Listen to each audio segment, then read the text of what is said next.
e para lavar banheiro, nós não temos esse direito à fala respeitado com igual consideração. O segundo direito extremamente importante que eu traria aqui é o direito à associação. Esse é um direito básico, lá dos primórdios, lá de trás. Quando formamos os clãs humanos, quando nos unimos para guerrear contra outras pessoas, para guerrear contra a natureza, nós formamos clãs, nós formamos unidades. A família é um exemplo disso, um direito de associação. Em algumas polícias esse direito é quebrado. As pessoas não podem se sindicalizar, não podem fazer greve. A instância maior da justiça brasileira proibiu os policiais de fazerem greve. Os policiais militares nunca puderam pela Constituição, o que é um absurdo. Mas a instância maior proibiu os policiais de se manifestarem por meio de algo que nós denominamos greve. Com o argumento de que essas pessoas, esses profissionais, são de carreira típica do Estado. E segundo, porque utilizam arma de fogo. Entretanto, essas mesmas pessoas que estão neste poder vão fazer greve agora no dia 23 de março para reivindicar uma vergonha nacional que é o auxílio moradia. Essas mesmas pessoas que também compõem carreira típica do Estado e essas mesmas pessoas que têm direito a porte de arma pelo artigo 33, se não me engano, da LOMAN. Então esse é um direito que é negado aos policiais. O direito de se associar na sua família e discutir politicamente os interesses de sua instituição. Um outro direito que é negado aos policiais é o direito ao próprio corpo. É a entronização da docilização dos corpos lá de Foucault. Nós não temos o direito sobre o nosso corpo.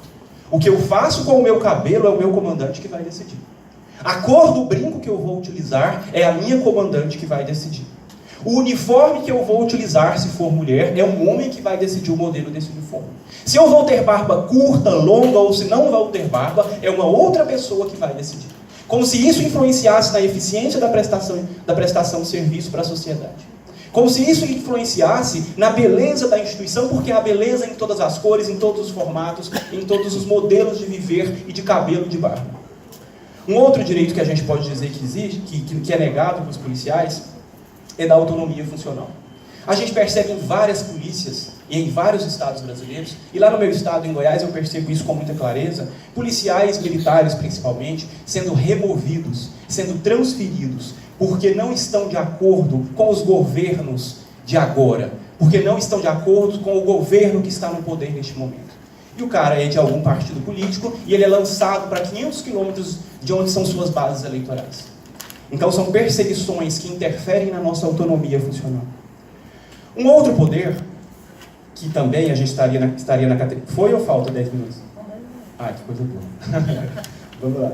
Um outro poder é a repartição justa dos poderes. Nós não vivemos uma repartição justa dos poderes. Vou dar um exemplo.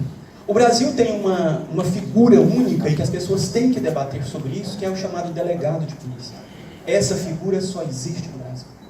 Aqui, agentes e escrivães que têm belíssimos projetos, que são excelentes profissionais, eles não podem ascender na carreira. Eles jamais ascenderão na carreira, a não ser que prestem um outro concurso. Eles podem ser o melhor profissional do mundo, com 30 anos de bons serviços prestados. Eles não ascenderão na carreira, como é o normal de todas as instituições, públicas ou privadas. Eles não ascenderão. Devido a essa figura que foi criada lá nos anos 1830, que é uma década que a gente tem que estudar bastante, que é a década da sabanagem, balaiada, desculpa, misturei dois movimentos. Cabanagem, balaiada, sabinada, farroupilha. É uma década onde surgiu essa figura. Nós tínhamos o padre Diogo Feijó, que criou um código de processo criminal extremamente progressista, extremamente liberal, e criou uma figura que fazia algo parecido com o delegado de polícia. E nós tínhamos liberais naquela regência trina, logo depois que Dom Pedro I foi embora, Dom Pedro II ficou com 5 anos de idade. Então nós tínhamos uma regência progressista que criou algumas leis interessantes. Entretanto, houve um golpe, que é o golpe da maioridade, e os conservadores assumem o poder, destituem o poder do Código de Processo Criminal, que criou o juiz de paz, e uma série de outras figuras conciliadoras, e em 1841, esses conservadores que assumem o poder, criam essa figura em cada província, e esse é o decreto do dia 3 de dezembro de 1841. Em cada província haverá um chefe das forças policiais, com os seus delegados e subdelegados. Esse é o decreto. E esse decreto concentra os poderes da segurança pública nessa figura, e não tenho nada pessoalmente contra ela. Tenho vários amigos delegados. Eu estou dizendo que essa figura, ela faz um filtro e ela impede a eficiência na segurança pública brasileira, porque não há um ser no mundo que entende de direito tributário e ao mesmo tempo de meio ambiente, e ao mesmo tempo de tecnologia, e ao mesmo tempo de violência contra as mulheres. Ninguém entende disso. Então essa figura impede que a gente faça uma polícia com um ciclo completo, e eu convido vocês que não conhecem a entender o que é ciclo completo. Ciclo completo é a possibilidade de uma agência que lida com determinado tema, em determinado local, possa investigar algo que infringiu aquilo com que ela lida. Então, se nós estamos na questão florestal, alguém que lida com meio ambiente, com floresta há muito tempo, vai investigar os crimes que ali estão acontecendo. Isso vale para o direito tributário e para tantos outros direitos. Nós precisamos de repartição justa dos poderes. Nós precisamos que, inclusive, a questão financeira seja justa. Há polícias no Brasil onde agentes e escrivães ganham R$2.000 e delegados ganham mais de 20. A polícia de Goiás, um soldado ganha líquido R$1.050. E um agente também de polícia civil. E delegados ganham mais de R$15.000. Nós precisamos do direito à repartição justa dos direitos, dos poderes, inclusive poderes financeiros.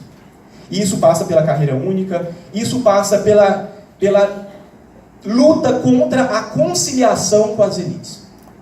Se nós não discutimos isso nesses 500 anos de história do nosso país, é porque conciliamos com coronéis e com delegados que representam essa elite. É porque os agentes, os escrivães, os policiais rodoviários federais, os guardas municipais, os praças, a base não foi ouvida. Porque todos esses que eu citei são a favor da desmilitarização. Quase 80% dos trabalhadores da segurança pública são a favor da desmilitarização, são a favor da carreira única. Entretanto, essas pessoas não são ouvidas nas grandes negociações. Um outro direito que a gente tem que trazer é a questão da participação social. E ontem eu vi que isso foi levantado aqui. A sociedade tem, sim, que participar da segurança pública. E isso acontece em outros países, e não sou eu que estou dizendo. Os grandes sociólogos da segurança pública, Baylor, Bittner e tantos outros, dão exemplos de polícia que são gerenciadas ou semi-gerenciadas por coletivos sociais, por comitês. No Japão é assim. A Scotland Yard é assim. Na Inglaterra, a Scotland Yard é gerenciada por donas de casa, padres, psicólogos, médicos. Essas pessoas gerenciam a polícia.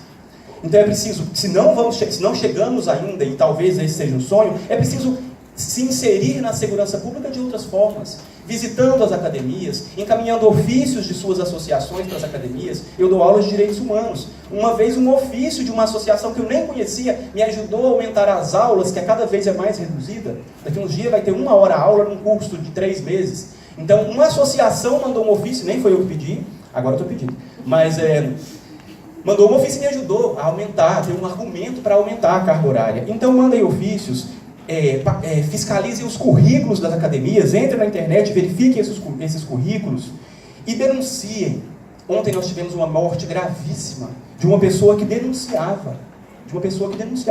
É uma morte que quer calar um sonho de uma sociedade mais igualitária, que inclua as mulheres negras, que inclua as pessoas das comunidades carentes. Essa morte quer calar esse sonho, mas não vai calar, porque o sonho está para além da Marielle. É uma morte, tenho 5? É uma morte que a gente pode falar que é a pedagogia da crueldade, é a economia da maldade, da violência, do silenciamento. Entretanto, não vamos calar. O movimento policiais antifascismo é justamente isso. É a capacidade de mostrar que sim, nós vamos continuar falando e sim, nós colocamos as nossas existências a serviço de mais igualdade.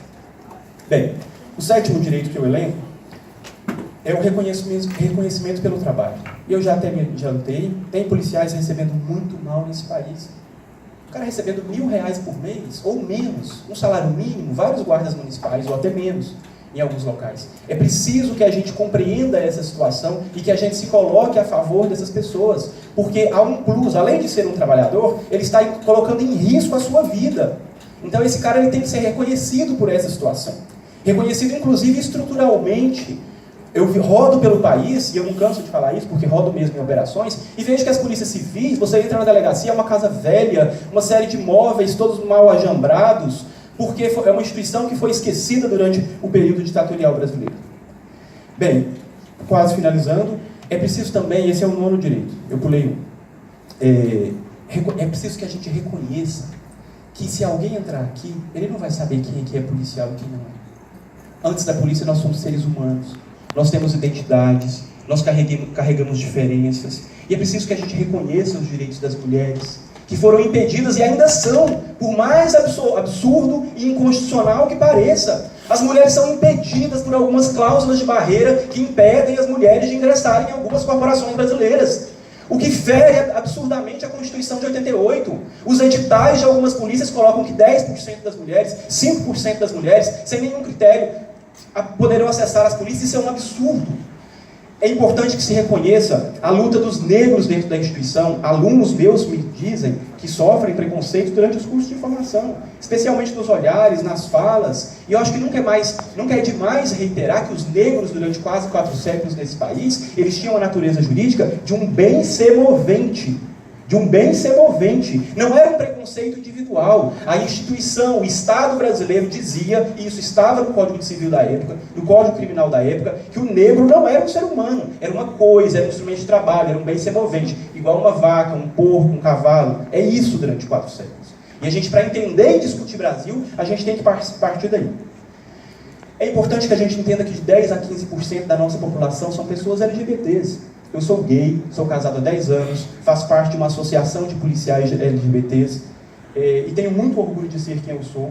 É importante que a gente entenda que nas instituições policiais tem pessoas com deficiência, que ingressam com deficiência, porque hoje estão ingressando e a gente quer que ingresse sim, ou que adquirem deficiências dentro desse de trabalho difícil que é ser policial. É sol, chuva, noite, sem dormir. Então, muitos problemas vão surgir, inclusive, do ponto de vista mental. É um índice altíssimo de suicídio. Então, essas pessoas têm que ser valorizadas e nós temos que criar políticas públicas específicas para esse público. As religiosidades devem ser respeitadas também dos policiais. Há pouco tempo atrás, eu fui numa operação que um colega pegou um rádio e começou a fazer uma oração. Meu amigo, tudo bem a oração, mas qual é a oração? São centenas ou milhares ou infinitas religiosidades que existem no mundo. Por que a sua oração? Por que você tem que me colonizar com a sua oração? Então não vamos fazer oração, porque o Estado é laico e a polícia é laica. Bem, tem 1 minuto ainda ou acabou? Tá. Eu acho que a gente tem que ter direito à verdade. A verdade. Ministério da Justiça sempre existiu. O primeiro ministério do Brasil é o Ministério da Justiça, para tratar especificamente de segurança pública. Dom Pedro I e vários outros países também utilizam esse termo de segurança pública como justiça. Esse é o Ministério da Justiça. Transformar o nome, mudar o nome das coisas, não muda a realidade do mundo. Intervenção militar não resolve as coisas. Se fosse assim nos países da África, a gente vivia um mundo pacífico, porque os militares estão nas ruas ali há muitas décadas. Então nós precisamos de verdade nas políticas públicas. E precisamos agir com verdade também nas nossas ações policiais diárias. E apresentar verdade para a sociedade. Enfim, para finalizar, eu acho que a gente tem que ter direito à utopia. Não existiria democracia se não sonhássemos. Não existiria república se não sonhássemos. Imagina enfrentar todos os impérios que nos antecederam. Eu faço parte de um movimento grande, talvez essa seja a causa da minha vida, pela infância. No trabalho da Polícia Rodoviária Federal, o que eu faço é operações contra a violência sexual contra crianças e adolescentes, operações contra o trabalho infantil. A gente faz alguns projetos sociais para as crianças. Um deles, eu tenho muito orgulho, ficou famoso, está em 35 cidades, que se chama Policiais contra o Câncer Infantil. Eu convido vocês a conhecer e participar. E eu quero finalizar com o caso da infância. Não existia até 100 anos atrás uma estrutura de Ministério Público, Judiciário, para proteger as crianças do mundo ocidental. Não existia. Essa estrutura surgiu em 1905, há pouco tempo atrás, porque uma criança migrante vinha sendo violentada por uma família que a tinha adotado.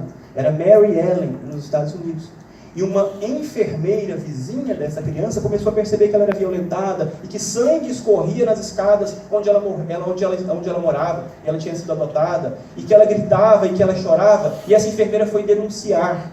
Entretanto, não havia nenhuma agência, não tinha Ministério Público, Conselho Tutelar, nada disso. Ninguém quis assumir a causa da Mary Ellen. E a enfermeira que denunciou procurou uma ONG que cuidava dos direitos dos animais, que já existia na época. E uma ONG que cuidava dos direitos dos animais fez uma construção jurídica para dizer a Mary Ellen é um homo sapiens, portanto é um animal, então nós vamos defender, e conseguiu fazer essa defesa. E daí vislumbrou-se a necessidade desses órgãos todos que a gente citou aqui, que foram se espraiando pelo mundo ocidental. No Brasil começou na década de 1920, no Rio de Janeiro, o Tribunal de Justiça, o Ministério Público para as Crianças. Enfim, o que eu quero dizer é, precisamos reivindicar o direito à utopia.